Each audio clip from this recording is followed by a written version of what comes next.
Welcome live to the Green and White podcast brought to you by Argyle Live. None of the usual shenanigans. We're just going to get straight into it. Like, comment, subscribe, all that good stuff. Get your comments in. We're going to try and get to as many of them as we can. Get your questions in for the panel. We'll try and come to as many of them as we can. Sam, Ben and Adam are with us. Let's not waste time. Sam, Lincoln match review. My word, that was the quickest ever introduction I've ever heard. Plenty to talk about. Yeah, it was obviously again another very, very disappointing day. I have watched back extensively the extended highlights, and I wasn't in a fit state to comment on all of it, let's just say. But yeah, I can certainly comment on what I did see and what I've then watched back.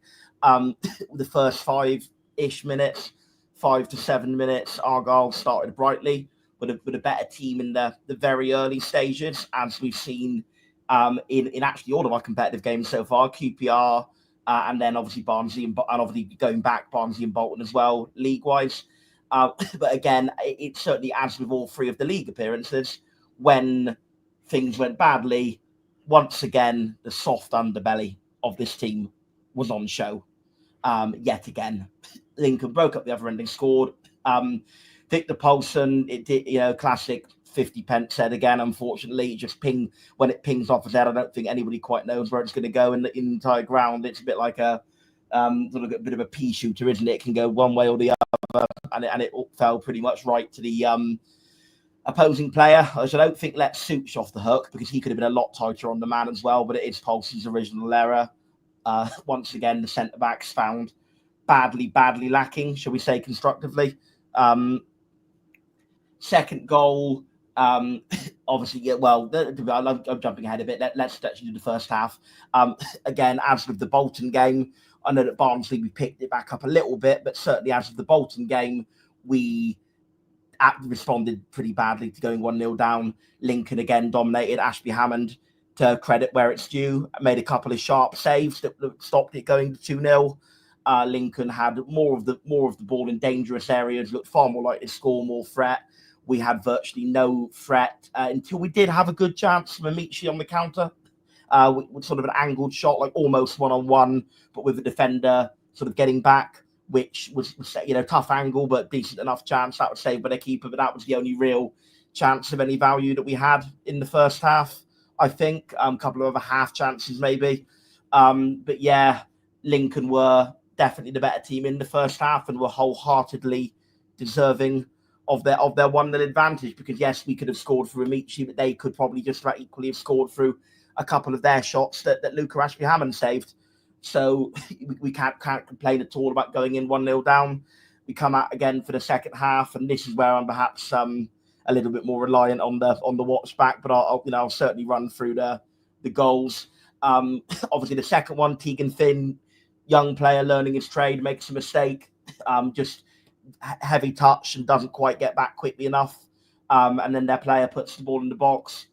Could Galloway be a bit sharper on his man? Possibly. That's being a bit picky, but possibly.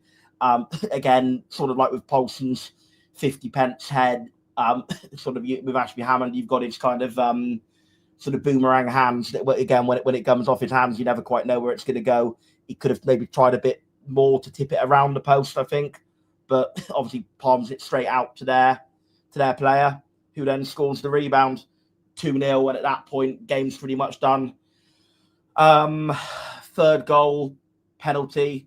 Again, I'm sorry, I know I sound like a leading stock record. I'm going to again constructively criticise Ashby Hammond. There's a moment where it sort of goes to his near post where I just think a Mike Cooper, a Luke McCormick of old, even a Connor Hazard just comes and gets that, or at least comes and palms it away, but he doesn't. He stays almost rooted, and then they score. So again, really, really disappointing. Obviously, we scored 2 good goals, but that's the end. It's gone at that point. Obviously, Amici, lovely threaded ball through Aseni. Really nice assist and sharp finish. And obviously, Amici himself with an actually, despite the doom and gloom, a really nice finish from a tough angle to pull it back to 3-2. Obviously, we then come on to the incident, sorry, with the third goal. Sorry, I got sidetracked. Obviously, then EA comes to it and doesn't win it, and then obviously on the line we give away the penalty. I should have added because obviously that's my mind has been brought back to it, going to the Waidu yellow, obviously from that, which then became a Waidu second yellow for the penalty. Sorry for getting a little bit sidetracked and going away from chronological order there. Obviously the penalty incident. I think Waidu is doing okay. He's kind of running in. He's trying to get a good angle to get a shot away. I don't think it's a penalty kick, but I don't think it's a dive either. I don't think it's simulation at all. I think it's one of those where they just clip. Both. It's a very tight situation. There's a lot of players in a very tight knit space, and I think their feet just sort of clip into each other. Waidu, obviously, with his momentum, goes down. I don't think it's simulation at all. I think that's a dreadful decision. I absolutely get why the referee didn't give a penalty, because from the angle the ref had, I agree it didn't look like a penalty. And I've actually watched it back, including slow motion, genuinely about 4 or 5 times, and I'm not sure it's a penalty. But it's definitely not simulation. There definitely is feet on feet contact. You can maybe argue that Waidu initiates the contact. You can maybe argue that it's just a case that they both run into each other, but it's not simulation at all. Absolutely not. So that's a very harsh decision. And the player is unfortunately sent off. I mean, it is. I know obviously there's absolutely no excuse for the torrent of abuse he got, but it's sort of like it's almost becoming a bit comical at this point. In his first 2 starts, he's managed to complete the unholy trinity of score an own goal, give away a penalty, and get sent off, which I think is probably a record for any signing to do at their first 2 starts at a club. But there is a player in there. I'm sure he'll get better. Whether he reaches the standard it's good enough for what we need him to be, I don't know. But it can surely only be uphill from here for the poor bloke. And then obviously going down to 10 men takes the sting out of us. And yeah, that's it. Lincoln win 3-2 despite a late rally. Maybe some signs of positivity. You've got Amici in the hole, definitely showing Amici in the hole, showing far more there than he has done in any of the competitive games so far, with a very fine assist and a very fine goal. So maybe if we move to a 4-2, sorry, I'm talking too long. 3-4-1-2, the one in the hole. That's what I'm trying to say. With Amici in the hole behind the striker or in the hole behind 2 strikers, then we might see more out of him on the basis of that. But yeah, that final sort of 25 minutes was the Amici we kind of hoped we were having after pre-season, rather than the Amici we've actually seen for the first few games. So that's nice, I suppose. Yeah, I'm pretty downbeat, as you can probably tell from my tone of voice. Every time I think that I'm like just over it all and just not that bothered enough to care anymore, it reaches a new low and I find myself getting angry again. There we go. Hopefully I'll have something happy to say about Argyle soon, but that's my run through of the game. Thank you, Joe. You're welcome. Let's get straight on to one of the questions, because they're coming in thick and fast, as you can imagine. Adam, I'm going to throw this one to you. From one of our regular contributors via YouTube, VW Coco. What do we change our team from Tuesday night's game against QPR? Mind-boggling. I think I was very disappointed in the lineup for a couple of reasons. And actually, one is the fair point that's made about, we've just had a team that's put in a very, very dominant performance, albeit against weaker opposition, and the fact that we've not really taken the momentum from that we could have done by naming a similar side that played in that game, I thought was a bit strange. But I thought it was particularly strange, actually, that we're still persisting with this formation that doesn't work. It does not work for the players that we've got at our disposal. And, there's reasons why we only have these players at our disposal at the moment. I'm not going to say that Tom Cleverley is completely to blame for the situation we find ourselves in. Of course he isn't. There's every sort of thing going on in the background where it's unacceptable at this club at the moment. And I'm sure we'll get onto that as we go on. But whilst Tom Cleverley is not to blame entirely for the situation we're in, he's got to take a bit of responsibility now for the fact that we seem to be trying the same thing over and over and again, and like trying to assume that things are going to change and we're going to get different results. We haven't, and we're not when we play like this. I said it last week and I'll say it again, there is not a single player in this team, as far as I can see, who would be worse if we switched to 3 at the back. And there are several who would improve by being in their position. Mumba is a wing back. How many times have we said it? How many times have we got into a game and said, "Oh, Mumba, he's looked all right, but he's out of position. He's playing right back, left back." He's a left wing back. He's one of our best assets right now. If you're not going to play him in his position, cash in, because what's the point? He's got a lot of talent in his best position, and he's got a lot of value to this club with 2 years on his deal. So what are we doing here? We're trying to shoehorn a guy in who cannot play in the position that he's been put in, as well as he has in one that he plays in. There's obviously more that I can talk about. We've spoken about Victor Paulson before. I've no doubt we will again. But as I mentioned last week, I do not want to see him in a back four again for Plymouth Argyle. And yet here we are a week later, and he's played in a back four twice. And it's not gone terrifically well. I think would be an understatement.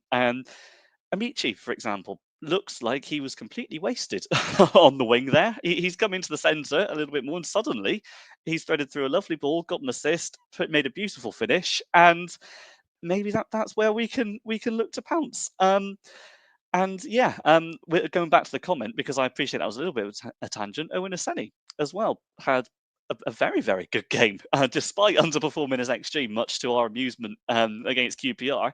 Has an excellent finish for the first, gets himself in position for the winner, and finds himself on the bench on Saturday. I mean, there's a lot wrong with that. There's a lot wrong with the way that we set up, which just doesn't suit what we've got. And perhaps most worryingly, the actual style doesn't suit the players either. The idea that we're going to try and keep the ball when we don't have a midfielder who's comfortable in possession as much as we have had in the past. Jordan Houghton would come into this side and be our best midfielder right now. Adam Randall would come in and be a better one, but of course he left for separate reasons. So I won't open that can of worms again. But there's just so much in the way that Cleverley is set up right now. I have JB at the minute. JB, yeah, like bring back. I mean, if David Fox is going to be out of the club, I mean, why don't we put him on the pitch rather than in the boardroom? There's plenty we could do. Plenty we could do to get a creative midfielder in there. But I just think the way we set up was all wrong for a number of reasons. One, because of the comment that came in regarding the fact that we've not played players who put in good performances. I've not even mentioned Eamon Benarous yet, who was probably our man of the match on Tuesday night and started on the bench again. And yeah, we're not good in possession in this shape. We're not good out of possession in this shape. What are we good at in this shape? Putting up a fight when we're 3 goals down? It's not good enough. I'm sorry. And as I say, it's absolutely not all at Cleverley's door. And I think given time, given the right resources, he's got a lot of talent as a manager. However, right now, there's a clear red flag flying in the fact that we've gone through 3 league games now with a system that doesn't suit us. He's kept using it, and he doesn't look like he's going to stop using it anytime soon. I'm really concerned.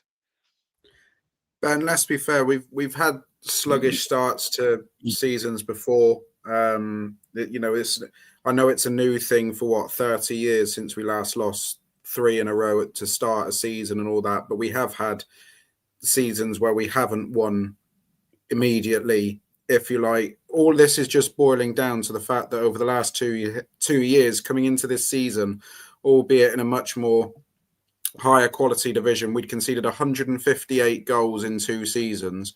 We conceded 88 goals last season. The first 2 league games of this season, we've started with a back four made up of players who played in that defence who conceded 88 goals.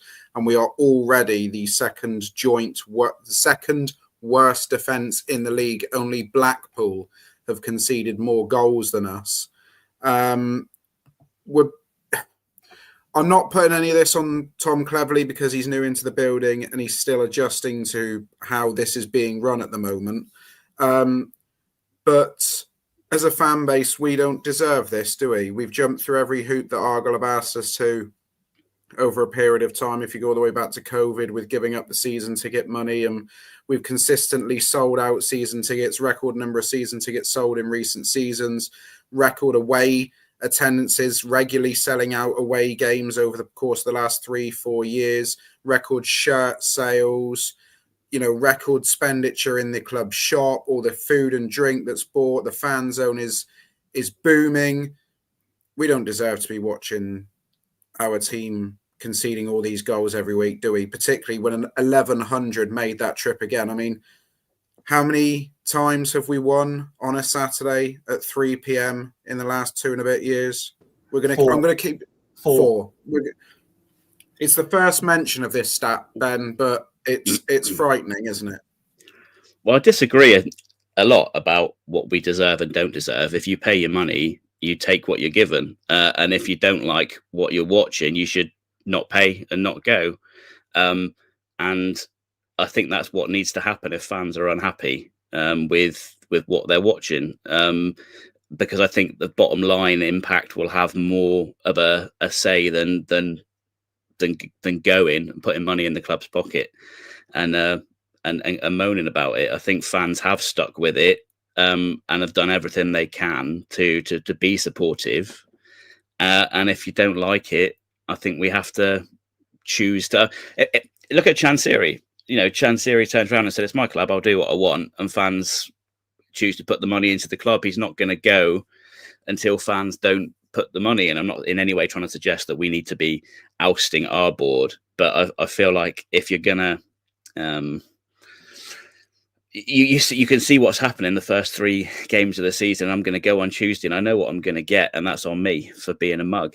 We are loyal to a fault, and what we can do is moan about it till we're fed to the back teeth, and that's and make our opinions felt about the quality. My issue somewhat with that is that these players are bearing the brunt of 2 years of disappointment in various shades, and a lot of the anger directed at them. Yes, there's underperformances, but it's a lot of the frustration is not anything to do with them. It's built up over the last couple of seasons with daft decisions that have impacted the club, impacted the squad, and the desire, for example, to the chairman said that the first tranche of money that came in for transfers this season is going to offset the loss that we're going to be running at this year. Well, what about the massive profit we surely made last season with all the sales? Has that just been put in a cash, or is the chairman suggesting that selling Cooper, Gibson,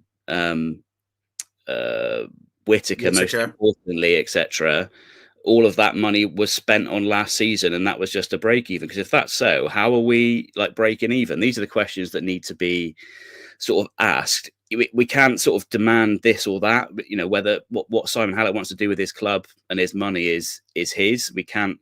But when he comes out and says we're going to have a top 6 budget, you can hold him accountable to that. He had no need to come out and say that. He chose to say it, and then he needs. Those are the sort of comments that we can question. Unfortunately, we can't. I do firmly believe that he can do what he wants with his club, but we can do what we want with our money. Someone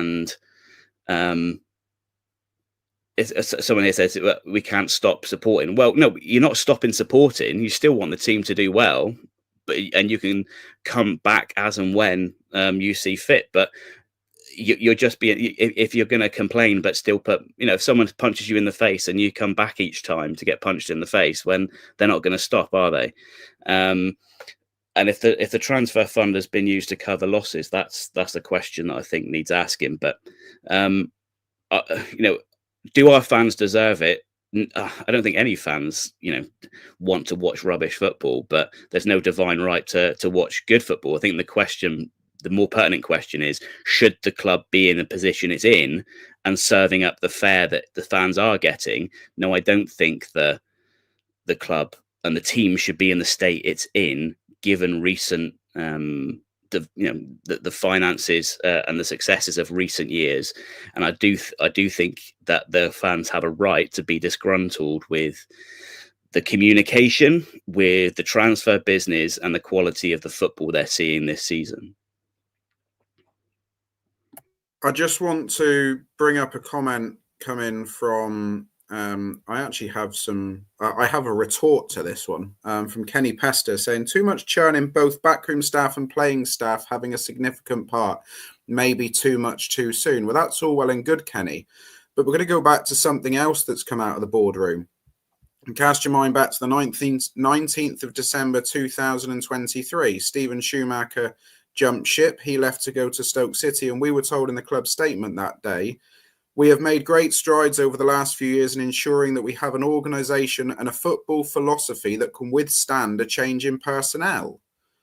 So what's happened to those strategies and philosophies, Sam, that since Steven Schumacher has left to go to Stoke? I mean, I put out a tweet this morning saying I can't quite understand in the course of the last 2 years how we've got to this position, but it's easy to trace back from the moment things started, where the cracks started opening up. It was, 7:15 after we beat Rotherham 3-2 that Saturday night, when those first murmurings about John Coates' helicopter appearing in Plymouth, wasn't it? That was the moment that this all started to unravel. Well, that was the moment the cracks first became visible. That wasn't necessarily the moment that they started to form beneath the surface. Because if they only became visible then, you could tell they were brewing beneath the surface for quite some time. Schumacher had half an eye on another job for a couple of months leading up to that, and now we know kind of why he did. He was, I think he interviewed for the Sunderland job, he interviewed for the Bristol City job, I'm reliably informed, and he was interviewed actually for the Swansea job back in July, but he turned it down, which just sort of goes to show that the idea that he was just totally mercurial is wrong, because Swansea would have offered him more wage and a larger playing budget than Plymouth Argyle. But he did have half an eye on other jobs, without a doubt. And I think the reason for that is because he knew what was about to happen. Same as how Holloway knew what was about to happen back in the day, and he got out before it all went belly up. Same as how even Muslich knew the summer we were about to have. And as much as I've never been a big fan of Muslich, he also knew, and he got out before it went belly up. Schumacher is just the exact same scenario, really. The cracks started to form when we failed to sign Finney-Zaz, and he was available for about 8 or 900,000 in July of 2023. That's quite simply where they failed. We were moving to a 4-3-3. We knew that, and I think that was the right decision. But in moving to a 4-3-3, very clearly Finney-Zaz was going to be a far more impactful player than Barley Mumba. If we were going to stick with 3-4-3, absolutely, we should have prioritised the funds of Mumba over Zaz. Moving to a 4-3-3, quite the opposite. But even, why not sign both? We had a lot of money in the club. We were hardly risking bankrupting ourselves. We were already knowing that the owners were going to put in millions and millions for Fulston Park and certain other things. Yes, of course, that's why Hallett fell out with Argyle Green. Well, not fell out, but maybe it disagreed in the business sense. That Hallett was all more about the long-sighted, sustainable vision of Fulston Park, etc., whereas Argyle Greens were kind of arguing more along the lines of, no, let's put more and more money into the team, and then just let the other stuff take care of itself if the team does well. And at the time, I was very much I will freely admit, very much in alignment with Simon Hallett's point of view. But the more and more time that goes on, the more and more I now think that Argyle Green were right in that, and you do need to put money in to be sustainable. But ultimately, there could have been a happy medium. We could have perhaps struck a deal or negotiated a deal where maybe we purchased Brickfields a bit later, or maybe we put it over a longer period of time, or what have you, and that million could have gone to Azaz because he was the player who would have made the difference, and he would have probably had resale value of 5 or 6 times what it was. We know that as with Ben's earlier quote, we know that the investors were willing to put £4 million into offset losses. If they'd have just been putting that extra 1 million in to maybe offset a loss, in the summer of 2023 to bring Finn Azaz in, that they would have made that 1 million back 4 or 5-fold by selling him because he's such a quality player. That to me is what it all traces back to, is the failure to sign Finn Azaz in summer 2023. That was what I think, and the failure to sign a quality striker in summer 2023. I think the cracks were very visible in the latter half of the 23-24 season, but in my mind, the cracks were absolutely there in the first half of the 23-24 season. We had a quality manager, a quality squad, and we didn't back them well enough, in my view, by signing the players that would have made a difference, aka Finn Azaz and/or a top quality striker. And we got neither of those two done permanently. Obviously, we got Azaz on the loan, but neither of them done permanently. And that is more than any other factor why we are where we are. I think there were 2 enormous sliding doors moments, one of which was the failure to sign Azaz, as mentioned. And the second, as you well know, and I'm fed up of saying it, I'm genuinely fed up of saying it, but I think if we're looking at sliding doors moments, is up there, being the failure to reappoint Steven Schumacher in early 2025, because he wouldn't have gone to Schalke 04. And I think he would have been much better equipped, and he would have got that togetherness, that one Argyle spirit back, that would have convinced players to come here. And very clearly now we're having an enormous problem convincing players to come here. There was also one absolute stinker of a decision in the middle, which was to appoint Wayne Rooney, of course. But actually, I think as bad as that decision was, that was more of a symptom than anything of where we were, of being on the back foot, trying to do something very risky in the hope of a high reward, rather than an actual sliding doors moment itself. I think maybe not sacking him earlier was you could argue was a sliding doors moment, but the decision itself was more of a symptom of our problems than a direct factor contributing to our problems. I would perhaps controversially argue, yeah, it's not signing Azaz in summer 2023. That's the apple in the Garden of Eden in all this, in my view. Let's just. I've just realised I've started the next talking point without even rounding off Lincoln City. Sam's given us plenty already, so I'll just come to you boys down the bottom. One player each, good or bad, that you want to talk about. Do you want to pick anybody out, really, from that performance? I suppose is a question I should ask. I mean, just to kind of back Sam's point, Adam's point about the system, I thought Luca Ashby-Hammond didn't do too much wrong for once, and deserves the nod for that. And yet we still managed to concede 3. So very quickly, I do agree. I do agree with what Sam was saying about the penalty, the Wiradou handball. Yeah. The ball is hanging up towards that post, and he could have very easily come and dealt with that situation before Wiradou is even involved in the handball incident at the back post. That could have been so very much avoided. You know, I agree with that, but he also made 2 or 3 pretty decent saves, including the stop that unfortunately was parried out for the goal. So on balance, it's probably his best game for us and by a margin, and yet we still managed to concede 3 goals and could have conceded more, which I think just points to Adam's point that even when the keeper's not having a howler, we're still a leakier than, more porous than SpongeBob SquarePants. So this system is an absolute, like, I don't care if he's been promised we're having centre backs in and he doesn't want to start drilling a back 3. The head coach really needs to consider instituting it now, even if it's just until the end of the transfer window, because as Adam said, he's kept faith with it, and then he hooked Paulson at half time, which isn't an admission of fault or a failure in the system. I'm not quite sure what is. So I wasn't singling out Ashby-Hammond for praise in particular, but just the fact that he had his best game and we still, leaked 3, just goes to show that this system is not going to cut it with this squad. Adam, is there anyone you quickly want to discuss?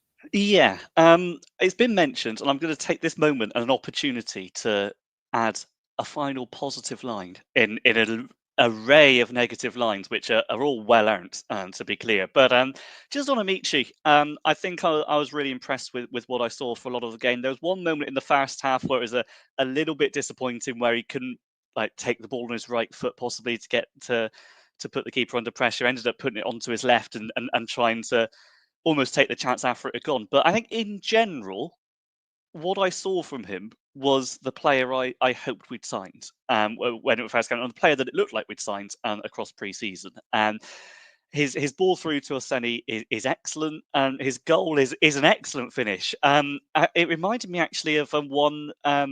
It might have been George Cooper in the Wimbledon behind closed doors game at Loftus Road, or something similar to that, where it looks as though it's an impossible angle to get it in, but he's confident enough to take on the shot, and he gets his reward. And as a kind of side note to that, it came from a short corner as well, which I think is one good thing about the system and many poor things, that we've used short corners well. It's brought us the goal there, and I think we did it well on Tuesday night as well. So yeah, I won't linger on it, because quite honestly, there's nobody really like who deserves an awful amount of praise based on what's been going on the pitch yesterday and at the club for the last few weeks, months, and years. But Amici there, I like to think, and I like to hope that that's going to be the first of many for him. Norm, very quickly, because I think that's just about all we need to talk about Lincoln, because there's quite a lot else around the club we need to discuss. I had a tweet that I woke up to this morning from a good friend of mine, Gavin, who does the Block 9 podcast. He wanted me to comment on Mr. Carl Brook, who took centre stage yesterday afternoon. And to be honest with you, Gav, I just can't be bothered, because there are much bigger fish to fry than what the referee got involved or might not have got involved in yesterday. If things were rosier in our garden and we'd actually got a win on the board and we'd signed a striker and a centre-back and things, maybe I will have absolutely burst a blood vessel right now talking about the referee performance yesterday. But I really can't.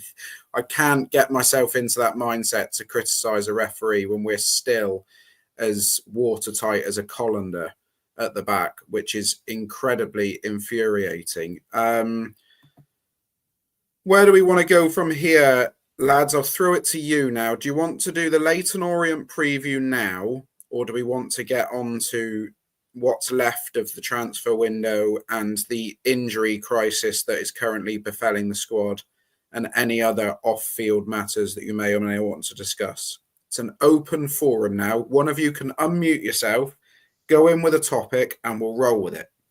I don't even know if it's worth previewing the next game, because we know we are either going to the back four and we're going to look exactly the same, or we're going to change something and we've got no idea how we'll look yet until we see it on paper. So I've got no desire really to preview the game. If anyone else wants to take that one, they're welcome to.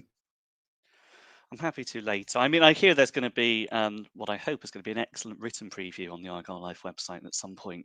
So perhaps we can get people in that direction to read that one. No, I mean, I'm happy to go on with the issues that are in the background at the moment, and I'm happy to start off on the issues in the background.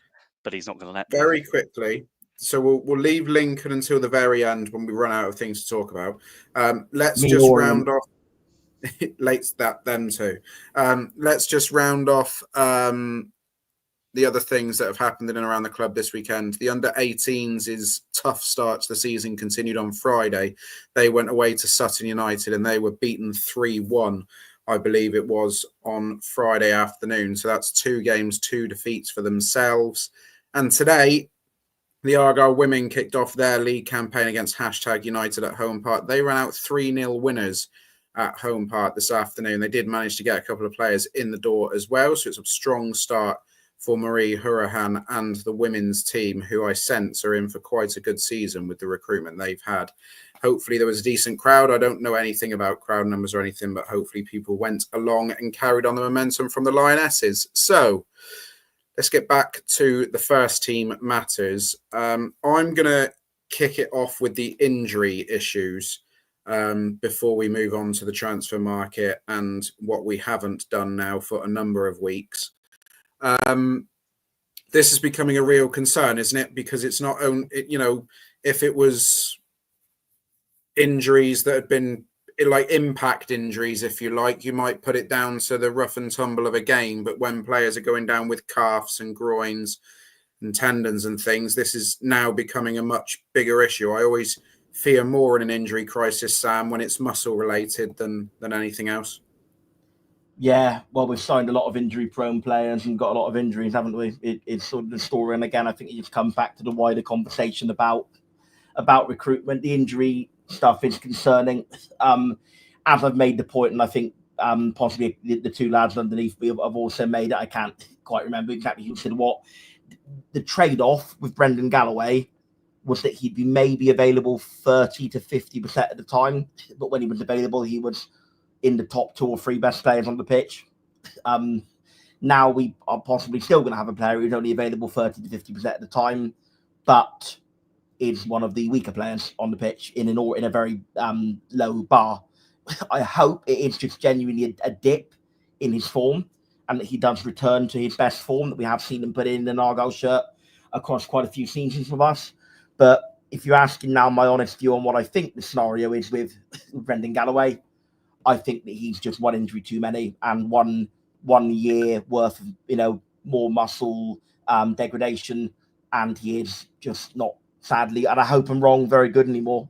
And dare I say, and I'm putting on my tinfoil hat and my coat of armour even more so when I say this. I wonder if the same may even be true for Joe Edwards. I'm less sure on that because we've actually seen less of him. And to be fair, with Joe, it's only been 2 substantial injuries, whereas with Galloway, it's been quite a lot. So I wouldn't say that for Edwards with the same level of confidence that I'm saying it for Galloway. But I'm still very much concerned it could be the case. If Joe Edwards and Brendan Galloway are not of the level anymore that we know they can be, then that's, again, it's 2 players who we were banking on to be good for our squad to be where we want it to be. And that means we may have to reassess our assessment of the squad even more from a, what we already didn't think was a very good squad, of lack of incoming, to possibly an even worse squad. Because as John was making the point to be, and not unfairly, I didn't really agree with John on this hugely, but I kind of saw where he was coming from. The point he was making to me that I was underestimating how good our squad was, because yes, the lack of incomings and the quality of incomings is frustrating, but we had a very, very strong base going down from the Championship, and I could kind of see that point to an extent, but unfortunately that point has now been, shall we say, overtaken by events, because Galloway isn't at the same level anymore. Edwards wasn't of the same level. He's now injured. Pleggy's going to be out until November. Hazard's not going to be back until next month. So unfortunately that and obviously then a lot. I think as well, obviously from when John did mention that, I think it was when Al Hadj was still here. He's gone. I think he said it when Callum Wright was still here. He's gone. So whilst there absolutely may have been some validity to John, and I'm trying to portray his point as positive as I can in his absence, because I don't want to disagree with him too much when he's not here. Well, there may have been some validity to John's view saying that. I feel it has been overtaken by events. And the primary fear I've got now is that his squad is just not very good. Thank you, Ben. Yes, I did a comment come up on my screen saying Evening Green's great effort from Sam and Adam in the TalkSport Cup. It was fun to watch. I'm just going to briefly mention that. It was incredibly fun to participate in. It is all available on YouTube. Just type in TalkSport Cup Plymouth. It wasn't that great an effort. You didn't come back with a bloody trophy. We didn't come back with a trophy, but like Argyle in 1984, we made it to the semi-finals. I wasn't going to spoil it, but Joe basically confirmed that we didn't win. But you still have 5 rounds of me and Adam battling with various teams with our football knowledge. So yeah, the TalkSport Cup was great fun. I maybe in a minute see if Adam wants to come back in with any reflections on that. But yeah, just to round off my point about the squad, it is not a very good squad, and my fear is that yes, 3 at the back will help, but I'm just thinking that we're going to be fighting relegation now.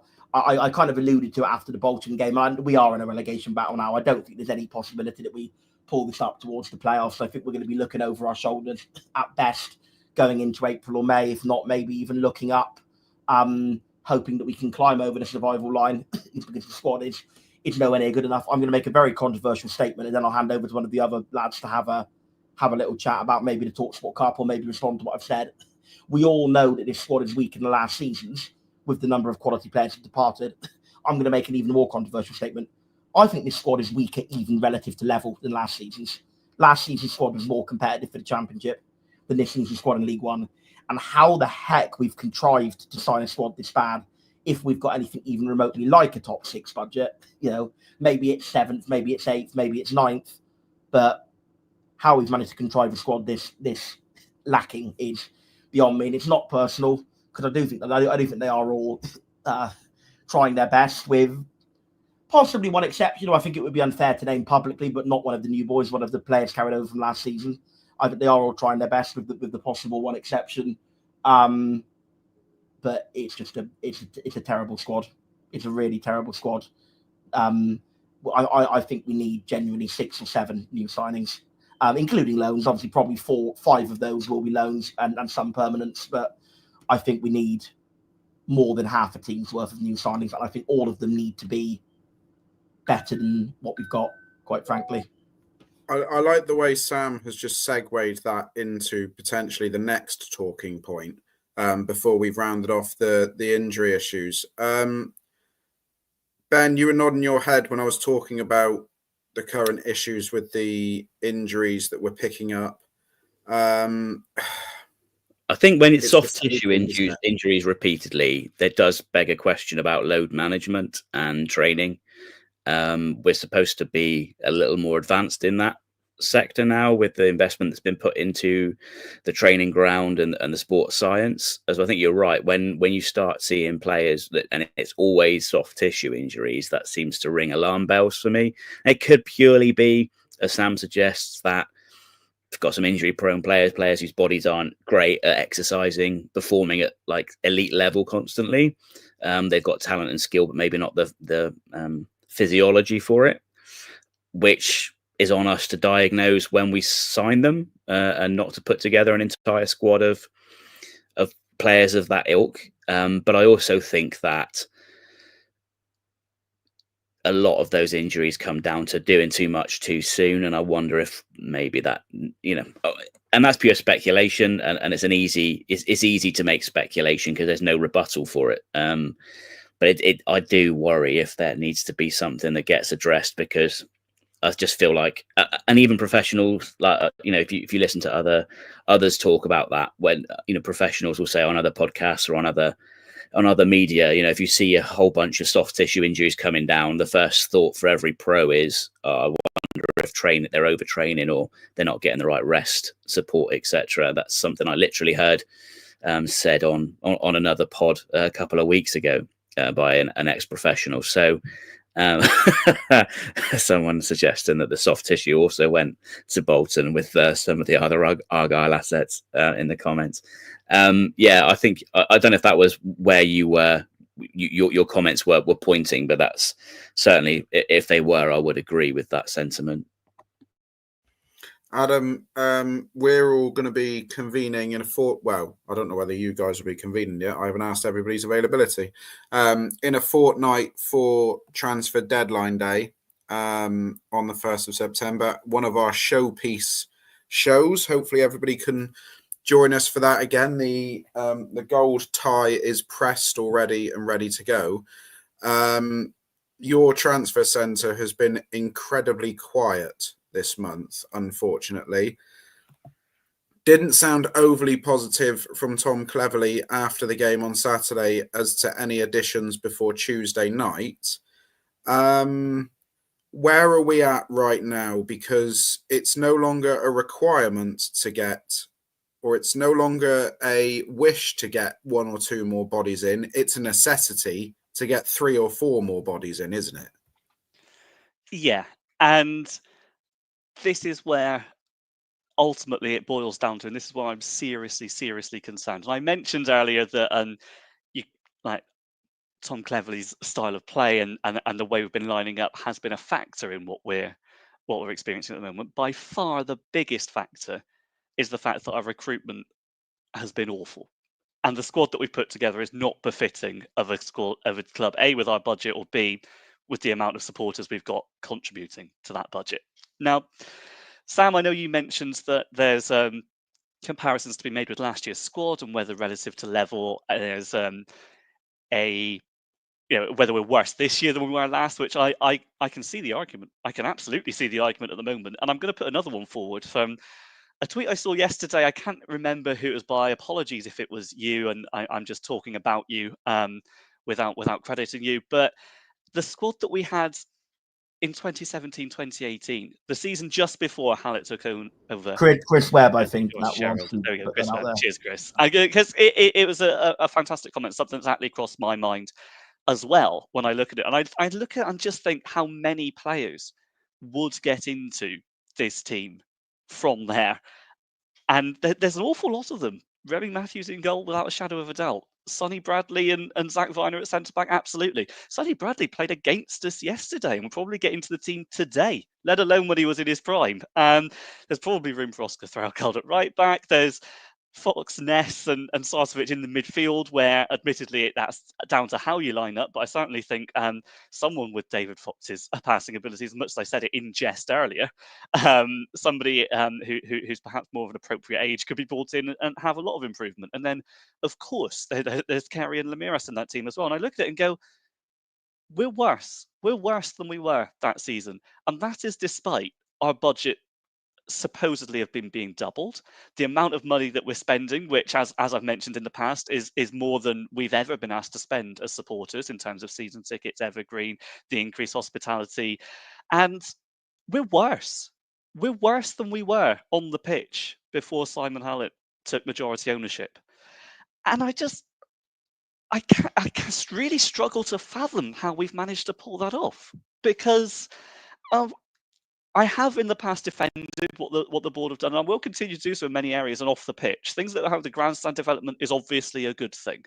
There's Falston Park, which I've always suggested is going to benefit us long term. But these projects were put in place, and in some cases fully delivered, in the case of some of the grandstand, with a view to making us better on the pitch. We've got worse.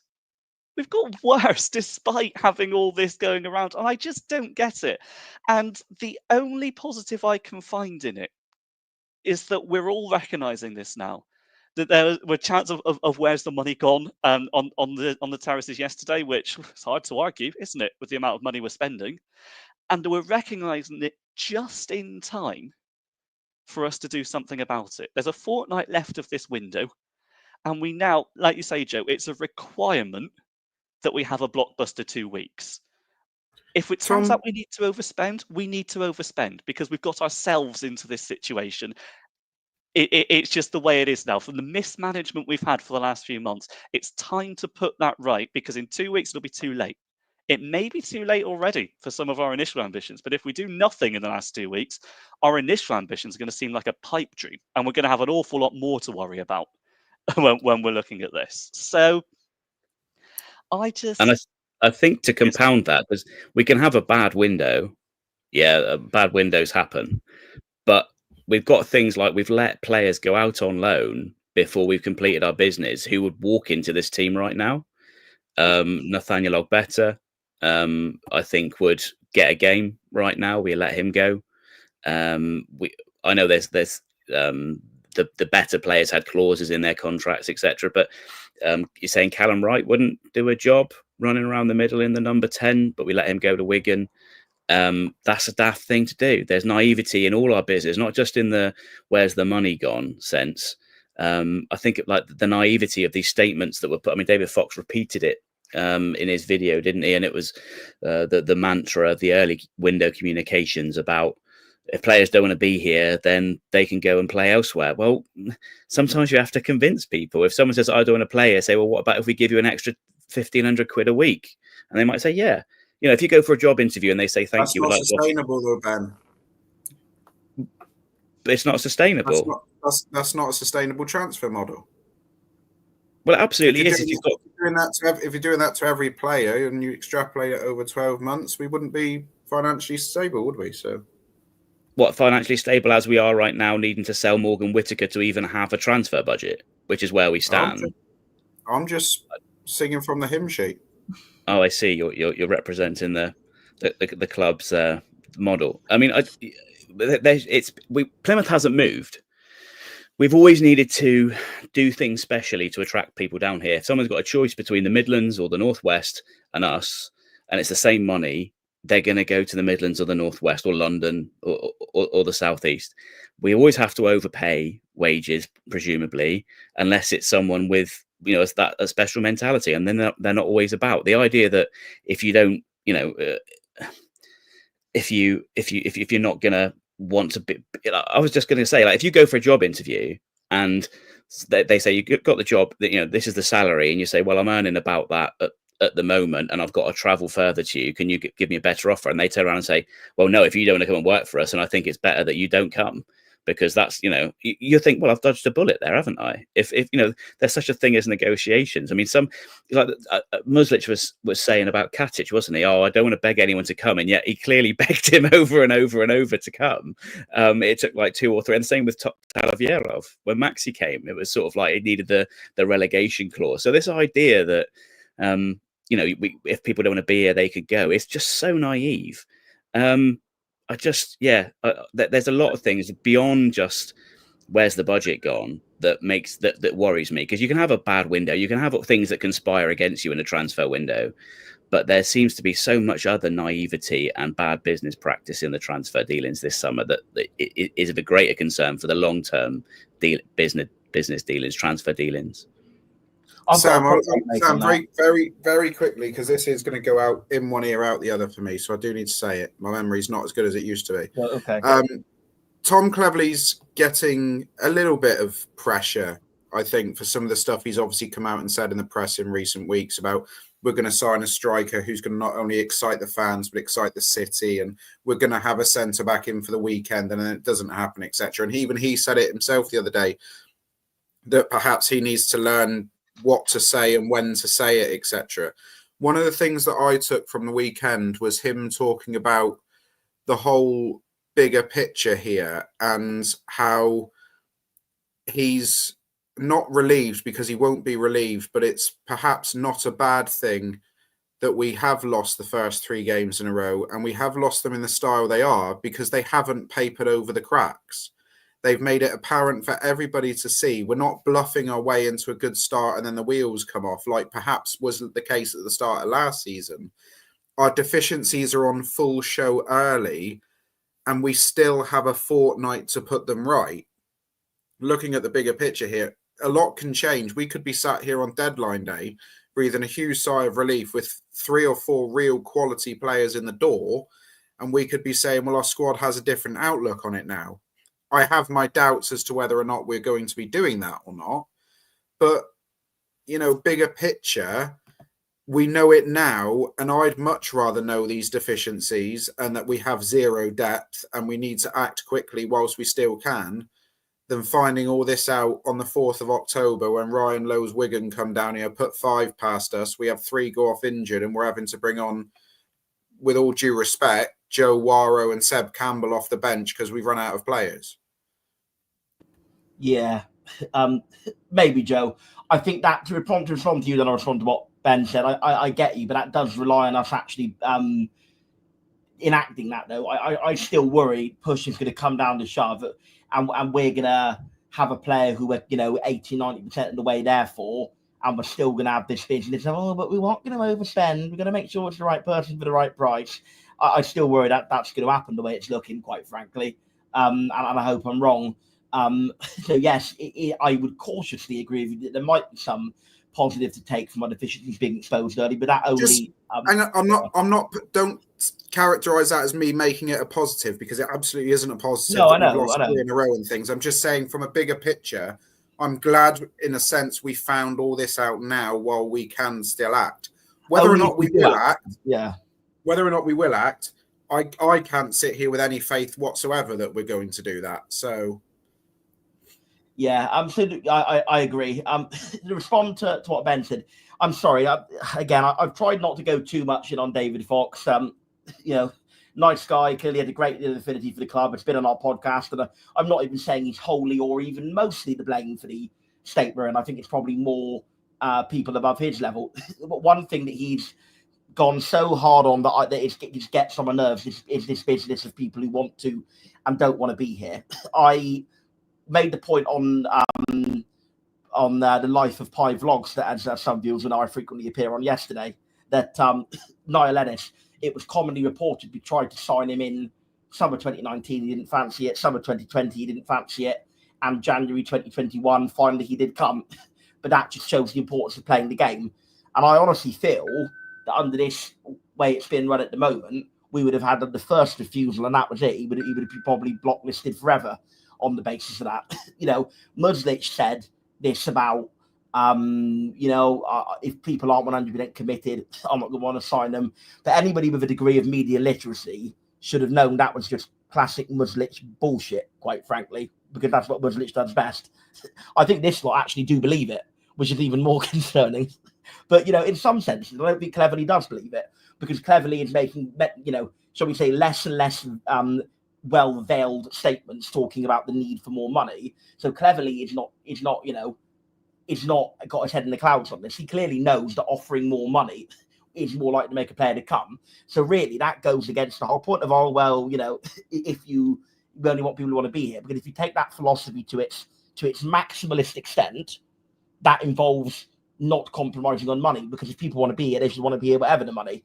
It's a maximalist, absurd philosophy in my eyes. And I'm sorry to be so strong about it, but I feel that it is, as well as the lack of enough size of budget, and maybe certain people on the executive level vetoing stuff, perhaps. I also feel this purity philosophy, if you like, of only want players who want to be here, is in itself causing us problems. And I don't like this business of when I'm in a mood for a rant. I don't like this business of we're not too keen on loan players either. Loan players were absolutely pivotal in our 101-point title-winning season, which is the most we've ever overperformed as a club. Ben, you were talking about ways that we have to think a bit cleverly and box a bit more cleverly, pardon the pun, to bring players in. One of those ways has been our excellent. Whenever we've been good, we have exploited the loan market excellently. And even in the if I could just quickly, even in the Championship, you think about. I mean, I know people slated them, but they seem to always do it. But Kane Kessler-Hayden, Finn Azaz, Alfie Devine did a job. Luke Cundle, all of these, loans that we probably wouldn't have survived without the contributions of. Sorry, carry on. No, but you've made a great point for me there. I agree with what you've said. I would just love to just be a fly on the wall in all these meetings for 24 hours and just figure out genuinely what on earth is going on, because for all the fact that even today comment come up on this, we can go into them, Sam. I think people sort of find it quite entertaining when I go off on the rant. I would genuinely rather be stood here or sat here if I get to go downstairs every week talking about how good we are and maybe a few little areas for improvement here and now. I don't want to be here with a miserable ass face every week, banging my fist on my desk every week. I don't want to be doing that, but unfortunately I'm doing that because of the mess we're in. And there are people out there who are saying this far more aggressively than I am. Trust me on that one. And I don't like that, to be clear. I don't like abuse to anybody. I've made that point and I want to reiterate it again. But at the same time, this is a powder keg. And I think the fact that there were fans down the front giving it large to the players yesterday just shows that. And I think that we've got to do something, and we've got to do something urgently. I think often there's a little bit of like a view of, we're still mostly in the right place, but we need to change this little thing here and this little thing here. No, it needs to be root and branch now. I am completely convinced that it needs to be root and branch. We need to do all that we can, short of outright bankruptcy, and if that means running at a loss, we bloody well do it, because we've got the cash reserves to run at a loss. People sometimes think that running at a loss means, borrowing loads of money from the bank and leveraging the club against the future in terms of debt. No, that's not what running at a loss necessarily means. That's what running at a loss can mean if you run at a very big loss. But when we have the money there sitting in the bank, which presumably we do, because the money has been put in by the investors, they've said so publicly on public record, and also they've all equally said on public record that the money going from player sales is to offset losses. So that means that there is money in the bank that we have not currently allocated for spending. So I think we need to just suck this up at this point and accept we are going to run at a loss, because we're going to be even worse off financially if we go down to League Two, and that's where we're heading. If we don't buck our ideas up, quite frankly, we need to just accept this. We need to suck it up. We've got ourselves into this mess. We have to get ourselves out of it. Change the policy. Bring in at least 2 top quality permanent additions down the end of the window. Stack the loan market as well, and just do what we have to do to get out of this crap. Write this season off, because we're not going up. I can say that right now with a 99.9% degree of confidence. We're not going up. We just got to focus now on staying up, and hopefully, if things go well, we can be comfortably in mid-table and maybe be a little bit more of an attractive proposition for people to come in next season. And yeah, that's I've sort of plateaued into, you know, my rant there, but it's not good one bit. And the more this goes on, the more angry a place Argyle games are going to be. Do you feel better now? Do you need a little bit, an arm around you? A little bit. Oh, okay. Okay. It's fine, though. In 2 years, we're going to be competing for the playoffs and the championship, so we shouldn't worry. We are. Richard, the very nice Richard, who always watches our streams, who I met the other week, a lovely fella, had to close the window. The blind is doing my head in. Richard, it's far too warm for that. The window has to be open. Sorry. It's all just rather a mess, isn't it? Do either of you two lads at the bottom want to get anything else off your chest? Because we've been going an hour. There's nearly 1,800 people watching, and I'm kind of mindful that we still have to get to some of the questions they've sent in, and we do also have to talk about the fact we got another game in 48 hours. So, yeah, I mean, I will. There's only so many ways to say it, and I think the worst part is this isn't a surprise to anybody. Our business looked a bit dodgy, going into July, and since then we've not signed a single player who wasn't already here on trial. There's no signings since I believe Peppel on the 4th of July that are new to this squad, and it's not a recent problem, but I remember speaking on it last week, to which I was delighted with all the thank you to those who left me some positive feedback on those comments last week. It was great fun, and I enjoyed being the main character of the podcast for about one day before Sam Down went viral again. Incidentally, by the way, wearing this very shirt that you see before you, still on sale to the highest bidder. But I think it's just one of those where, we could see it last week. We could see it the week before. If I get to next Friday and we're still hearing press conference quotes that are saying, "Oh well, we've got an offer in and we're waiting to hear back," my hairline's going to be even worse than it already is, because it's just so frustrating that we've been able to see this for so long and nothing has been done about it. I agree completely with Sam. We need to take action before it's too late. And if there's anybody in any position of power at Plymouth Argyle are so kindly tuning into us today, please, for the love of God, pull your finger out and do something. Yeah, as you said, Joe, at least we've got some time. But to me, it's been on the wall. The writing's been on the wall for a while. I mean, throw you under the bus. I suggested I preferred Cardiff squad as it stands to ours, and you called that absolute lunacy. And yet, right now, I think everybody would agree. I think you'd agree now. So I think that's been evident. Maybe maybe you wouldn't agree, but I certainly don't think it was hysterical for me to say that half the league is better than us, either in attack or defence, or both. I think that's only half. Well, yeah, and I might be even lower on that comment now on our comparison.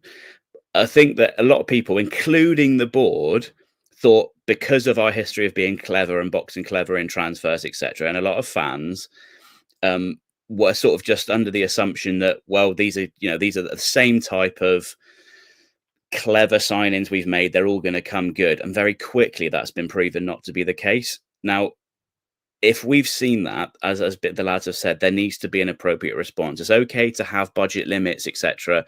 If that means, well, we're not going to be able to compete with promotion, we're just going to be stabilizing. But for it to be in the state it is, where we've got a free agent keeper, Peppel from a supposedly direct competitor for the top places, who they're like, "Oh no, you can have him, that's fine, no problem, just give us a few $100,000."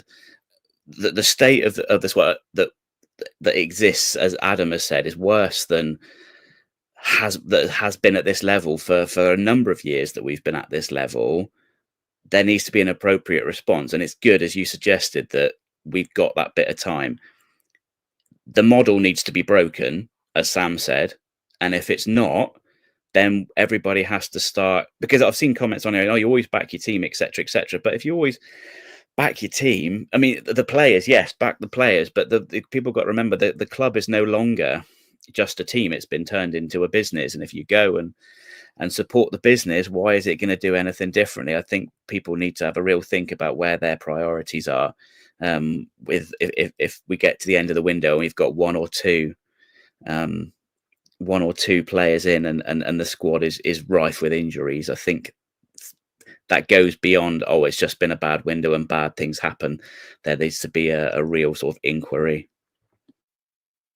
My tuppence worth, for what it's worth, and not that anybody at the club is madly insane to listen to me about it, is what we did 2-3 years ago when we built that squad that won League One was quite admirable and was absolutely a model that a lot of clubs at the time could have done with following, in the terms of building a team on a sustainable budget.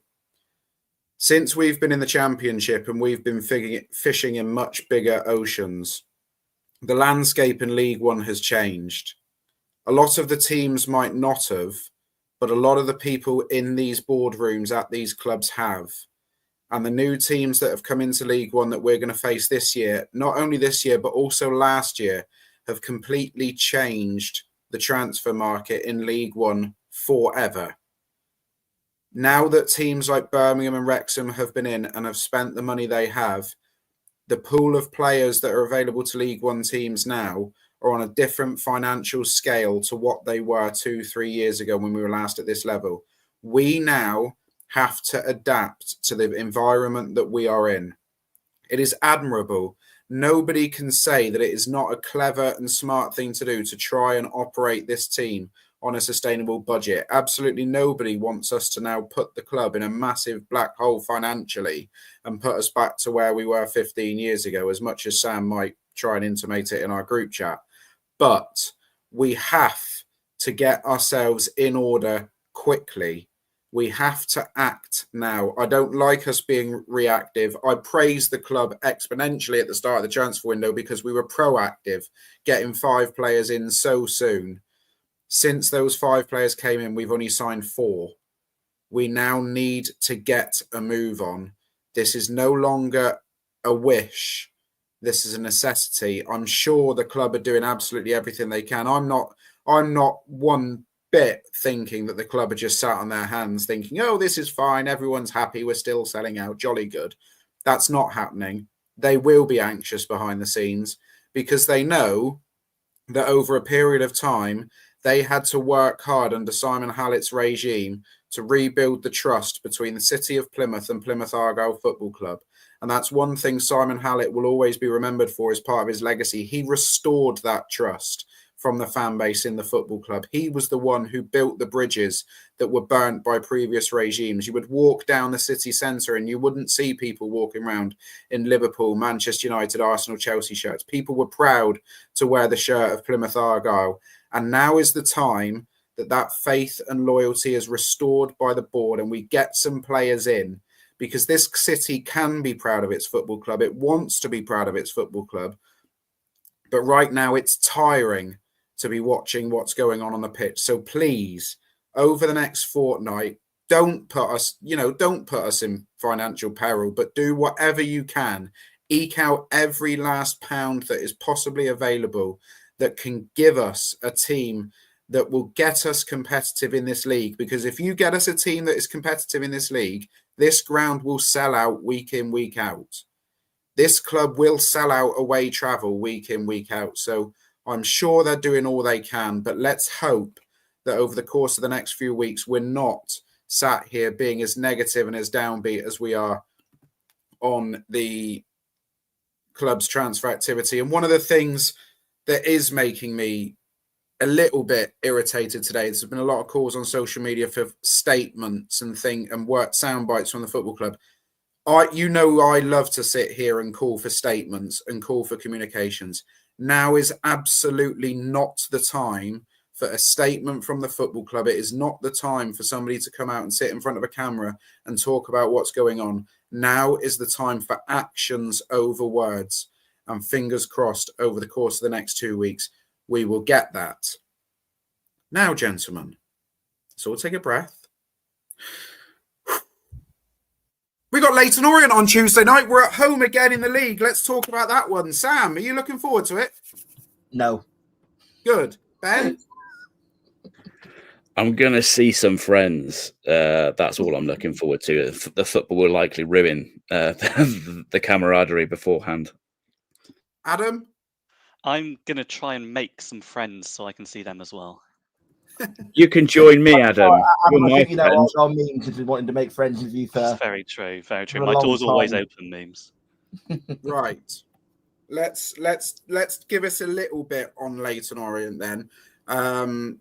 Team news wise, what are we looking at? We were told that Joe Edwards is likely to be in and around things, all being well, this week squad wise, which is a big thing because we miss his leadership. Absolutely, we miss his leadership.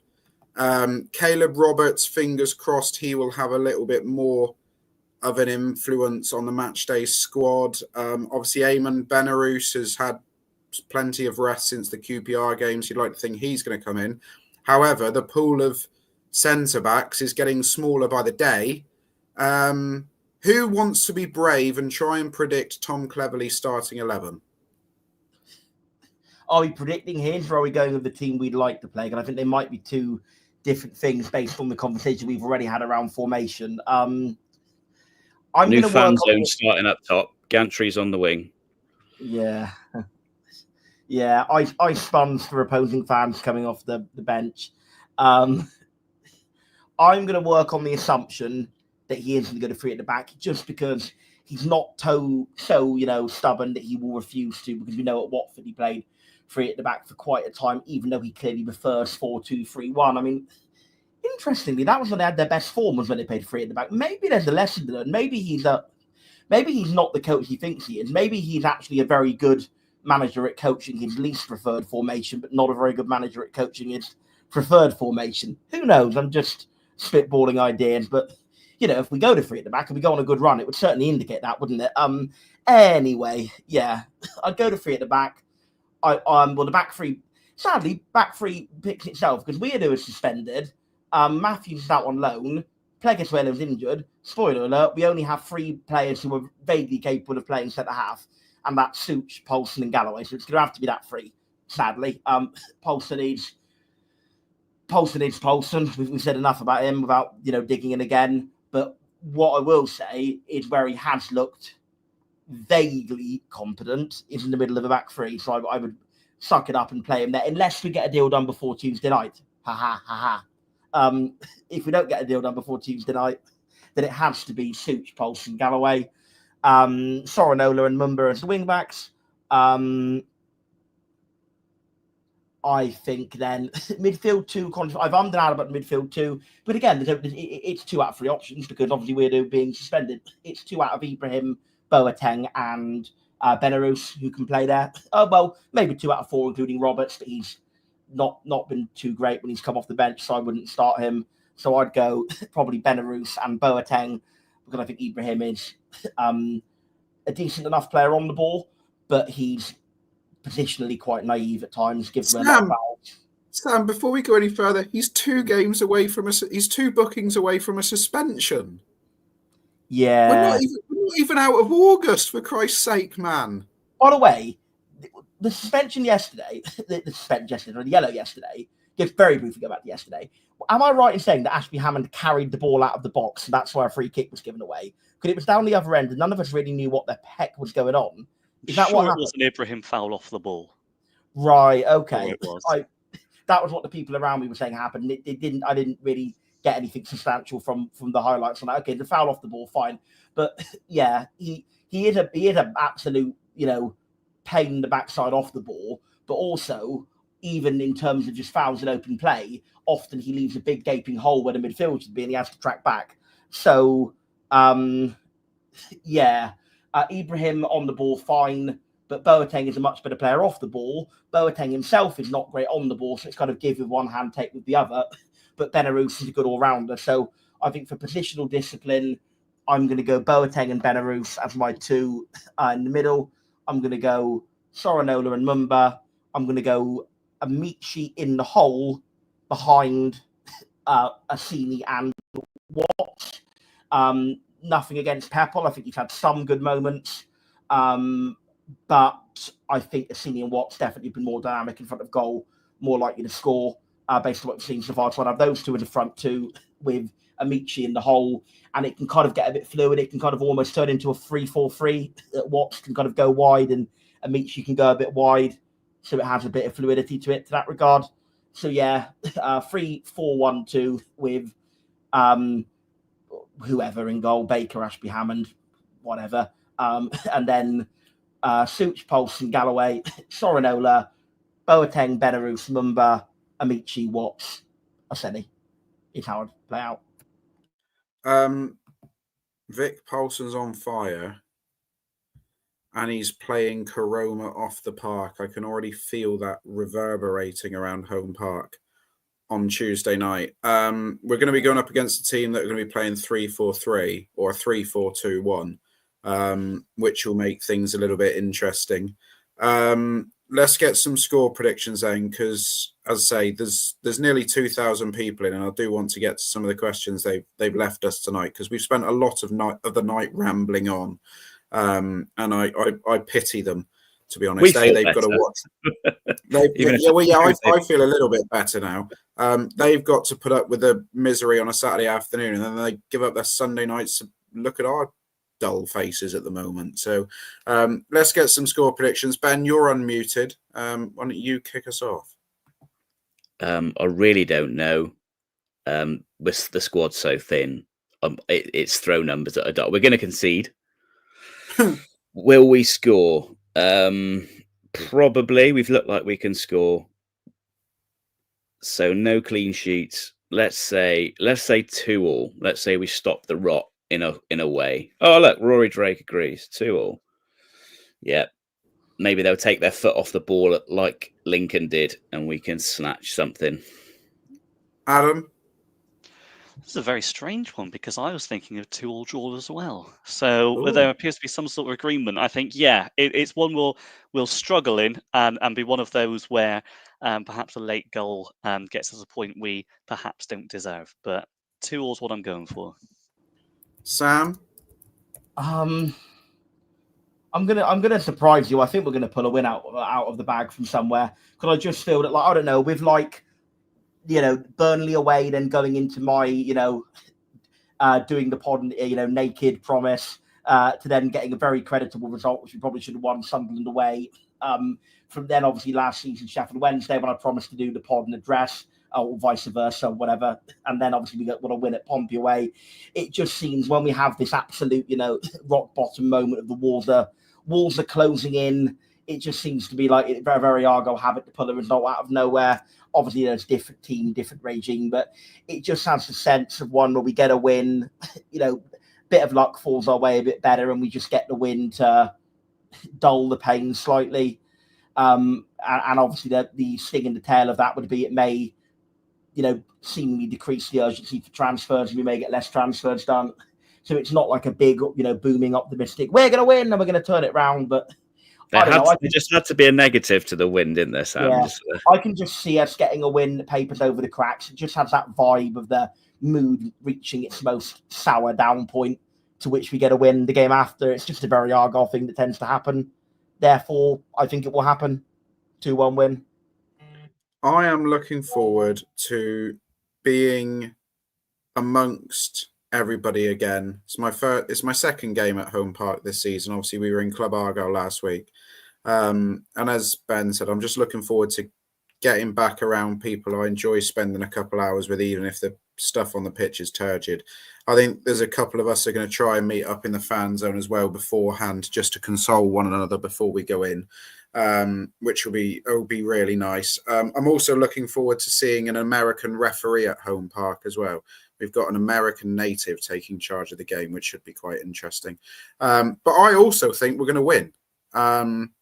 I think we might nick this one, which will make Richie Wellens delighted. Plymouth Argyle's Richie Wellens, of course. I think we might win this one 2-1, because like Ben and Adam and Sam have all alluded to, I can't have any confidence that we're going to keep a clean sheet. As much as I'd love one, I'd take a 0-0 now if it meant our fortunes turned around. The most boring game in history if it meant we then go on a mad unbeaten run, but it's not going to happen. So, but I do think weirdly enough, whilst we had the conjecture and the talk that we need a number 9, actually the last 2 games, if you count QPR, going forward, we actually look okay. It's at the back that's now becoming the grave concern. Of course, that doesn't mean that we should take the eye off the ball and not sign a number 9. We absolutely should. But I do think we've got goals in us. And I just feel like we might come out, as we have done in every game, start brightly. But this time we might actually get our noses in front, which will be nice. So 2-1 win. And everyone will go home thinking, what's all the fuss about? We're going to win the league. And then we'll talk about it on Wednesday night. Should we get some quick fire questions before we go? I am going to neglect some of the comments that are coming through now for a while, and there have been loads of them tonight. Massive thank you to everybody who's got involved, but I do have to go into our other screen now and look at the comments that I've starred for everybody. A lot of them have all taken on the same theme about why did we not start the team that played QPR? Where's it all gone wrong? Sam, you were there. Richie says, what are your thoughts on the chant, where has the money gone, from the away end at Lincoln? Just give us, don't elaborate on this too much because we've already touched on the bigger picture, but what was your thoughts on that surfacing yesterday? Completely justified question. Completely justified question. Much better to have chants like that than chants aimed at the players. Completely justified question. And until we get a clear explanation of where the money has gone, then it will continue. Let's go back to my questions. Ben, the Mac Packer asked, do you think Home Park will turn against Clevs if Orient do us on Tuesday? Yeah, I've kind of mentioned it already once tonight, and I mentioned it in the preview show. I said when I was on with you, I think it was you and Graham and Adam, that I really worry that there's a realistic situation where we have between 0 and 3 points after the first 3 games, and the fans just erupt because of the 2 years worth of disappointment that they've dealt with. And that does sound very entitled, but the problem is it then affects the players and the manager potentially. And some of it's their fault. They're the ones getting yellow cards, having to be sub, picking up red cards potentially unfairly, but getting hooked because of performances. But it's not all on them. A lot of this frustration does come from other things. So I think fans will vent frustration, and it's not necessarily at Tom Cleverley, but he could be in the line of it. Like we've all expressed tonight. Why is he persisting with this 2 at the back? Fans will use that to as a target to vent their fury, even though it's not really their biggest issue. So I do kind of worry who sort of might get caught in the crossfire or take strays from the anger. And there is a point probably where Cleverley needs to sort of answer some questions. I kind of feel like maybe at this point it's a little early, because he is kind of working with his hands tied behind his back a little bit, in my belief. He was told 6 weeks ago we were going to get all these players in. He's been saying to us, he wouldn't have come out in the media, made himself look an idiot, saying, we're going to be getting these players in, if he hadn't been assured from someone behind the scenes that they were imminent. So, I think he's if this persists once the transfer window is shut and we're still playing things out of formation, then I think the fans may turn on him. But I don't think now fans will. I think fans quite appreciate the hard work he's putting in. But if he keeps trotting out sort of like the club's, toeing the line of, it's not as simple as all that, and we're doing our best, etc., and then the system stays the same, then I think the fans will turn. I don't think it will be Tuesday. I don't even think it will be Saturday. But it could be coming sooner rather than later, unfortunately. And that's not something you would have said a couple of weeks ago. Sam, one for you. Jack Jessup asked, did you spill anything yesterday? Always. I feel probably yes, but I can't remember a specific instance of me doing so. So nothing major. Nothing major. that is just about it. We've been going for 1 hour, 25 minutes. There are over 2,000 people watching in. We don't like bringing these sorts of match review streams to you. I can promise you we'd much prefer to be sat here talking about 3 wins from 3. We don't take any solace from where we are at the moment. We don't take any pride in bringing these streams to you, but it is a great relief to us that people do want to sit here and give up their Sunday evening and listen to us all rant on. So all that's left for me to say is thank you to Sam, to Ben, to Adam for the last hour and a bit. We go again on Tuesday night, but more importantly, we've got 2 weeks to act. And as I said a little bit earlier, this is a city that can change its fortunes for the football club. It can get behind the football club. But we've had 2 years now of what feels like losing every week. It hasn't been, because there have been good periods in there. But there's been a lot of bad periods, and there have been a lot of bad times that will take a little while to get over. But now is the time for all the talking to cease and for all the actions to take over.